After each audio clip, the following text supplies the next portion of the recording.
تا حالا شده با کسی فقط چند دقیقه صحبت کنی، اما دلت بخواد هر چه زودتر ازش فاصله بگیری؟ شاید ظاهرش کاملا عادی باشه، اما بعضی رفتارها باعث میشن دیگران ناخودآگاه از ما دور بشن. جالبه بدونی بیشتر آدم‌هایی که این رفتارها رو دارن، اصلاً متوجهش نیستن. اونها فکر میکنن کاملا طبیعی رفتار میکنن، در حالی که همین رفتارها باعث میشه دیگران کم کم ازشون فاصله بگیرن. امروز میخوایم 10 نشانه آدم‌های نچسب رو از دید روانشناسی بررسی کنیم. نشانه اول: همه صحبت‌ها را به خودش ربط میدهد. حتما تا حالا با چنین آدمی برخورد کردی. هنوز جمله‌ات را کامل نکرده ای، اما او سریع بحث را به سمت خودش میبرد. مثلا میگویی امروز سر کار ترفیع گرفتم. او جواب میدهد من که سال قبل 2 بار ترفیع گرفتم. یا میگویی دیروز خیلی مریض بودم. میگه این که چیزی نیست. من پارسال 1 ماه بیمارستان بستری بودم. انگار هر موضوعی در نهایت باید به زندگی او ختم شود. از نظر روانشناسی این رفتار همیشه از روی خودخواهی نیست. گاهی فرد می‌خواهد با گفتن تجربه‌های خودش همدلی کند، اما چون بیش از حد این کار را انجام می‌دهد، نتیجه برعکس می‌شود. طرف مقابل احساس می‌کند حرفایش شنیده نمی‌شود و کسی واقعاً به او توجه ندارد.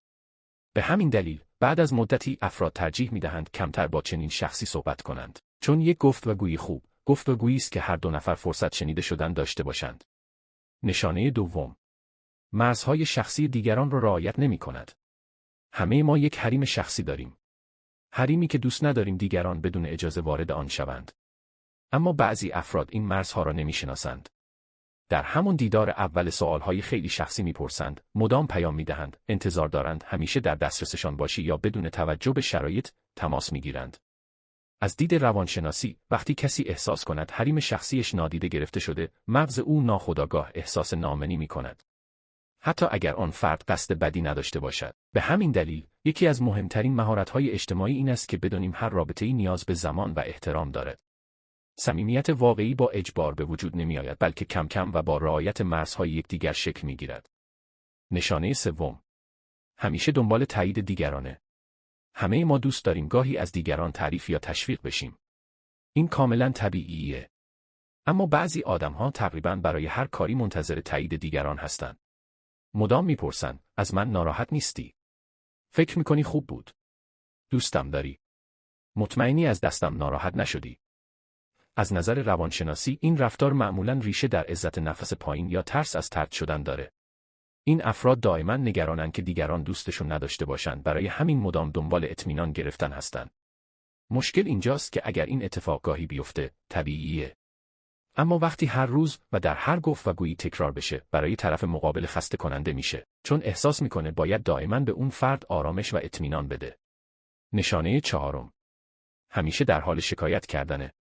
همه ما روزهای بدی رو تجربه میکنیم و گاهی دلمون میخواد درد دل کنیم. اما بعضی آدمها انگار فقط برای شکایت کردن زندگی میکنن. اگر از کارشون بپرسی، شکایت میکنن. از هوا بپرسی، ناراضی‌ان. از خانواده، همسایه، پول، ماشین، دوستها یا حتی غذایی که میخورن. همیشه یک چیزی برای غر زدن پیدا میکنن. از دید روانشناسی این رفتار باعث میشه مغز دیگران کم کم حضور اون فرد رو با احساسات منفی و استرس مرتبط بدونه.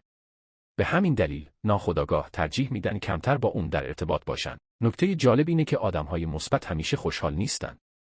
اونها هم مشکل دارن، اما اجازه نمیدن تمام گفت و گوها فقط حول محور ناراحتی و شکایت بچرخه. نشانه پنجم: وسط حرف دیگران میپره. هیچ چیز به اندازه این آزاردهنده نیست که بخوای حرفت رو کامل کنی، اما هر چند ثانیه یک بار کسی صحبت رو قطع کنه. بعضی افراد قبل از اینکه حتی جمله طرف مقابل تموم بشه، شروع به جواب دادن میکنن. انگار فقط منتظرن نوبت خودشون برسه، نه اینکه واقعاً گوش بدن. روانشناسان معتقدن گوش دادن فعال یکی از مهمترین مهارت‌های ارتباطیه. وقتی حرف کسی رو قطع می‌کنیم، در واقع این پیام رو منتقل می‌کنیم که حرف خودمون از حرف اون مهمتره. همین رفتار ساده به مرور باعث میشه دیگران احساس بی‌احترامی کنن و تمایلشون برای ادامه رابطه کمتر بشه. نشانه ششم: مدام از خودش تعریف می‌کنه. اعتماد به نفس داشتن چیز خوبیه. اما تفاوت زیادی بین اعتماد به نفس و خودنمایی وجود داره. بعضی افراد در هر فرصتی از پول، ظاهر، موفقیت، آشناها یا توانایی‌های خودشون تعریف می‌کنن. حتی اگر هیچ کس ازشون سوال نکرده باشه. از نظر روانشناسی، جالبه بدونید که گاهی پشت این رفتار، اعتماد به نفس بالا نیست، بلکه برعکس، احساس ناامنی پنهان شده. بعضی افراد برای اینکه ارزشمند به نظر برسن، دائما سعی میکنن خودشون رو بزرگتر از چیزی که هستن نشون بدن. اما بیشتر آدم‌ها جذب کسانی میشن که بدون نیاز به خودنمایی، شخصیت واقعی خودشون رو نشون میدن. نشانه هفتم، احساسات و زبان بدن دیگران را متوجه نمیشود. تا حالا شده در حال صحبت با کسی باشی، اما او اصلا متوجه نشود که حوصله نداری. مثلا مدام به ساعت نگاه میکنی، جوابهایت کوتاه شده یا چند بار گفته‌ای باید بروی، اما او همچنان به صحبتش ادامه میدهد. از نظر روانشناسی، بخش مهمی از ارتباط بدون کلمه اتفاق میافتد. حالت صورت، لحن صدا و زبان بدن پیام‌های زیادی منتقل می‌کنند. کسی که این نشانه‌ها را نادیده می‌گیرد، معمولاً باعث می‌شود دیگران احساس خستگی یا کلافگی کنند. یک گفتگوی خوب فقط حرف زدن نیست، بلد بودن زمان تمام کردن صحبت هم یک مهارت مهم است. نشانه هشتم، بیش از حد وابسته می‌شود. رابطه سالم یعنی دو نفر از بودن کنار هم لذت ببرند، نه اینکه یکی احساس کند همیشه مسئول حال خوب طرف مقابل است. بعضی افراد انتظار دارند دوست، همسر یا اطرافیانشان همیشه در دسترس باشند. اگر پیامشان دیر جواب داده شود، ناراحت می‌شوند. اگر کسی بخواد مدتی تنها باشد، فکر می‌کنند دیگر دوستشان ندارد. از نظر روانشناسی این رفتار معمولاً از ترس تنهایی یا ترس از رها شدن ناشی می‌شود. اما نتیجه آن معمولاً برعکس است. هرچه وابستگی بیشتر شود، احتمال فاصله گرفتن دیگران هم بیشتر می‌شود. رابطه‌ای که در آن به استقلال و فضای شخصی هم احترام گذاشته شود، معمولاً دوام بیشتری دارد. نشانه نهم، مدام دیگران را قضاوت یا انتقاد می‌کند.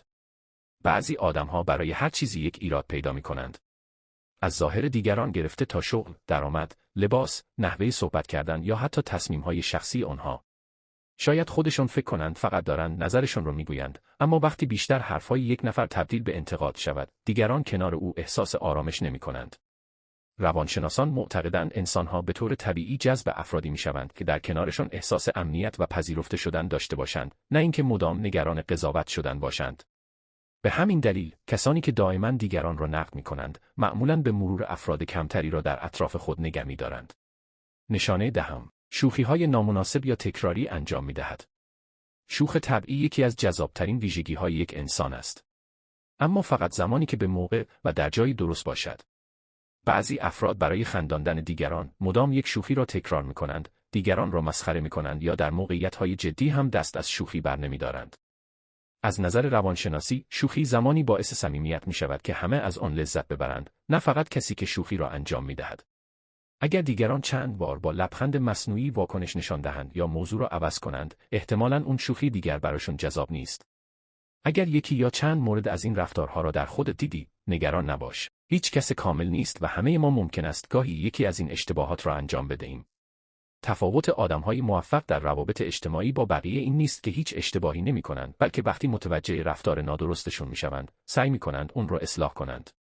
در نهایت، چیزی که باعث می‌شود دیگران از بودن کنار ما لذت ببرند، پول، ظاهر یا موقعیت اجتماعی نیست، بلکه احساسی است که بعد از هر گفت و گو در آنها باقی می‌گذاریم.